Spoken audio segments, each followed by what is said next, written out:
ये केवल एक क्रूर मजाक माना जाता था। उस तरह का खेल जो अहंकारी युवक तब खेलते हैं जब वे मानते हैं कि दुनिया केवल उनके मनोरंजन के लिए मौजूद है। एक भीड़ भरे कंट्री क्लब बार में एक कोने की मेज से हंसी छलक रही थी, जहां अमीर लोगों का एक समूह बैठा था। उनके डिज़ाइनर सूट मुश्किल से उस तस्करी को रोक पा रहे थे जो विरासत में मिले पैसे से आती थी। उनमें 32 वर्षीय एक करोड़पति कबीर मेहरा भी थे, जिनकी मुस्कान इतनी अभ्यस्त थी कि ये आकर्षण के साथ साथ एक हथियार भी थी। उस रात महंगी व्हिस्की और उथले बहादुरी के धुंध में किसी ने एक चुनौती उछाली जिससे मेज पर कोहराम मच गया। मैं तुम्हें उससे शादी करने की हिम्मत देता हूँ। 6 महीने एक सीधा चेहरा रखो, साबित करो कि तुम इसे पेट भर सकते हो। शर्त लगा लो कि तुम नहीं कर सकते। वह एक ऐसी महिला थी जिससे कबीर कभी नहीं मिला था। क्लब के कम ग्लैमरस डाइनिंग हॉल के पीछे की रसोई में काम करने वाली मीरा नाम की एक शांत प्लस साइज की वेट्रेस। वह उस तरह की व्यक्ति थीं जिसे ये लोग शायद ही कभी नोटिस करते थे, सिवाय गरीब मोटी उनकी आंखों में अदृश्य का मजाक उड़ाने के। लेकिन कबीर उस पल के नशे में धुत अहंकार में फंसकर मुस्कुराया और कहा, तुम पर है। और ठीक उसी तरह एक दाम लग गया, एक ऐसा दाम जो हर चीज़ को इस तरह बदल देगा जिसकी उस कमरे में कोई कल्पना भी नहीं कर सकता था। इससे पहले कि हम आगे बढ़ें, यदि आप दयालुता दूसरे अवसरों और उन कहानियों में विश्वास करते हैं जहां लोग जितना दिखते हैं उससे कहीं अधिक हैं, तो कृपया लाइक, कमेंट, शेयर और काइनेस कॉर्नर को सब्सक्राइब करने के लिए एक क्षण लें। आपका समर्थन हमें और अधिक वास्तविक भावनात्मक कहानियों को जीवंत करने में मदद करता है। जब कबीर पहली बार मीरा के पास पहुंचा तो वह उसके बारे में ज़्यादा नहीं जानता था। वह शहर के एक खुरदुरे हिस्से में एक लॉन्ड्रोमैट के ऊपर एक छोटे से स्टूडियो अपार्टमेंट में रहती थी। उसके कपड़े साधारण थे, उसके जूते घिसे हुए थे, लेकिन उसकी आंखों में कुछ दुर्लभ था, एक अडिग रोशनी जो तूफानों से बचने से आती है। जब उसने उसे बाहर जाने के लिए कहा तो उसने पहले तो उस पर विश्वास नहीं किया। उसके जैसे पुरुष उसके जैसी महिलाओं को नहीं देखते थे, लेकिन कबीर जब चाहता था तब आकर्षक था और अंततः वह कॉफ़ी के लिए मिलने के लिए तैयार हो गई। उन पहले कुछ हफ्तों में कबीर ने अपनी भूमिका एक पोशाक की तरह पहनी। उसने बस पर्याप्त सुना, सही समय पर मुस्कुराया और चौकस प्रेमी की भूमिका निभाई। अपने दोस्तों को उसने हर विवरण को एक मुस्कुराहट के साथ बताया। क्रूर शर्त अभी भी उसका गुप्त पुरस्कार है, लेकिन शांत क्षणों में जब मीरा बोलती थी तो कुछ अप्रत्याशित होने लगा। उसने अपनी माँ की मृत्यु के बाद अपने छोटे भाई बहनों की देखभाल करने हाई स्कूल के माध्यम से 2 नौकरियां करने के बारे में कहानियां सुनाई ताकि बत्तियां जलती रहें। सप्ताहांत में आश्रय में स्वेच्छा से काम करने के बारे में, क्योंकि उसका मानना था कि किसी को भी भुलाया हुआ महसूस नहीं करना चाहिए। उसकी आवाज़ में कोई कड़वाहट नहीं थी, केवल लचीलापन था। कबीर ने उस अजीब खिंचाव को दूर कर दिया जो उसने महसूस किया। खुद से कहा कि यह सिर्फ आकर्षण था, एक नवीनता जिससे वह जल्द ही ऊब जाएगा। लेकिन फिर वह रात आई जब यह सब बदलना शुरू हो गया। यह एक बरसात का गुरुवार था जब कबीर ने मीरा को उसकी शिफ्ट के बाद घर छोड़ने की पेशकश की। उसकी अपार्टमेंट की इमारत में बिजली चली गई थी और मंद दालान की रोशनी में उसने दीवार पर हाथ से बना एक कैलेंडर देखा जो पड़ोसियों के लिए नोट्स, फूड पेंट्री पिकअप के लिए रिमाइंडर और रंगीन मार्कर में लिखी जन्मदिन की शुभकामनाओं से भरा था। यह उसके लिए नहीं था, यह इमारत में सभी के लिए था।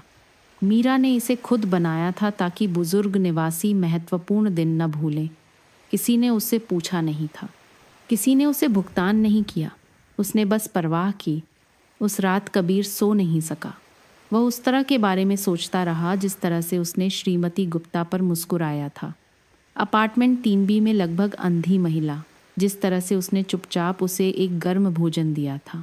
एक युवा माँ को उसके किराने का सामान ऊपर ले जाने में मदद करने के लिए मुड़ने से पहले इसमें से कुछ भी दिखावे के लिए नहीं था। उसे नहीं पता था कि वह देख रहा है। आने वाले हफ्तों में कबीर के कवच में दरारें पड़ने लगीं। उसने मीरा के साथ डेट के बाद अपने दोस्तों से मिलना बंद कर दिया। उसने बिल्कुल भी रिपोर्ट करना बंद कर दिया। जब वह बोलती थी तो वह सुनने लगा, वास्तव में सुनने लगा, और वह ये नोटिस करने लगा कि जब वह उसके साथ होता था तो वह कितना अलग महसूस करता था। उसे उसका पैसा, उसका पद या उसकी मंजूरी नहीं चाहिए थी। उसने सिलवाए हुए सूट और चिकनी स्पोर्ट्स कार के माध्यम से देखा। उसने उसे ऐसे देखा जैसे वह सिर्फ कबीर हो। लेकिन शर्त अभी भी उस पर एक तूफान के बादल की तरह मंडरा रही थी। उसने उसे नहीं बताया था, और अपराध बोध एक धीमा जहर था। हर हंसी जो उन्होंने साझा की, हर छोटी दया जो उसने उसे दिखाई, उसके सीने में मुड़ गई, क्योंकि वह जानता था कि यह सब एक झूठ पर बना है। टूटने का बिंदु उस दिन आया जब उसने प्रस्ताव रखा। उसने इसे शर्त के भव्य समापन के रूप में योजना बनाई थी। एक भव्य रात्रि भोज, एक हीरे की अंगूठी अपने दोस्तों को यह साबित करने के लिए भेजने के लिए एकदम सही तस्वीर कि वह जीत गया है। लेकिन जब उसने मीरा को एक साधारण नीली पोशाक और एक शर्मीली मुस्कान पहने मोमबत्ती की रोशनी वाले कमरे में चलते देखा तो उसके अंदर कुछ टूट गया। यह अब कोई खेल नहीं था। वह उससे प्यार करता था और इससे वह डर गया। उन्होंने कुछ परिवार के सदस्यों और पड़ोसियों से घिरे एक छोटे से चर्च में शादी कर ली जो मीरा को प्यार करते थे। कबीर के दोस्त भी वहाँ थे, पीछे की बेंच पर मुस्कुरा रहे थे, मजाक के पूरा होने का इंतज़ार कर रहे थे। लेकिन कबीर उनकी हंसी नहीं सुन सका। वह केवल मीरा की आवाज़ सुन सकता था जब उसने बीमारी और स्वास्थ्य में अमीर या गरीब के लिए उसके साथ खड़े होने की कसम खाई थी। उसने हर शब्द का मतलब निकाला। सच्चाई 2 महीने बाद सामने आई।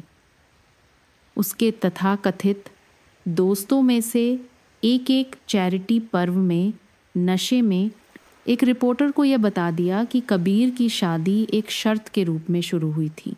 कहानी में विस्फोट हो गया। सुर्खियों में उसे एक हृदयहीन करोड़पति के रूप में चित्रित किया गया जिसने अपनी ही पत्नी को अपमानित किया। पापराजी ने उनके घर के बाहर डेरा डाल लिया। अजनबियों ने ऑनलाइन अपमान किया और मीरा मीरा चिल्लाई नहीं। उसने चीज़ें नहीं फेंकी या जवाब नहीं मांगा। उसने एक ही बैग पैक किया और एक शब्द कहे बिना चली गई। कबीर ने उसे सामुदायिक आश्रय में पाया, फर्श साफ करते हुए जैसे वह उनसे मिलने से पहले करती थी। उसकी आंखें जो कभी उसके लिए गर्म और खुली थीं, अब पहरेदार थीं। उसने उससे सुनने के लिए विनती की, यह समझने के लिए कि शर्त उससे शादी करने के लिए कहने से बहुत पहले समाप्त हो गई थी कि वह उससे सच्चा प्यार करता था। लेकिन मीरा ने केवल इतना कहा, झूठ पर बना प्यार बिल्कुल भी प्यार नहीं है। हफ्तों तक कबीर ने सब कुछ आजमाया। उसने आश्रय को दान दिया। उसने अपना दिन स्वेच्छा से बिताया। वह उनके पेंट हाउस से बाहर निकल गया और उसके पुराने पड़ोस में चला गया। मरम्मत और कामों में उसके दोस्तों की मदद करने लगा। लेकिन जब तक उसने चुपचाप श्रीमती गुप्ता की आंखों की रोशनी बचाने वाली सर्जरी के लिए भुगतान नहीं किया, तब तक मीरा ने फिर से उस पर विश्वास करना शुरू नहीं किया। यह एक भव्य इशारा या सार्वजनिक माफ़ी नहीं थी जिसने उसे वापस जीत लिया। यह शांत सुसंगत दया थी जिसने उसकी खुद की नकल की। धीरे धीरे उसने उसे अपने जीवन में और समय के साथ अपने दिल में वापस आने दिया। वर्षों बाद जब उन्होंने उसी छोटे चर्च में अपनी प्रतिज्ञाएं रेनूवलेस की, तो कबीर ने उसकी आंखों में आंसू के साथ उसे देखा और फुसफुसाया, शर्त मेरे जीवन का सबसे बुरा निर्णय था, लेकिन तुमसे प्यार करना सबसे अच्छा था। और उस पल में कमरे में हर कोई जानता था कि उन्होंने बाधाओं को हरा दिया है।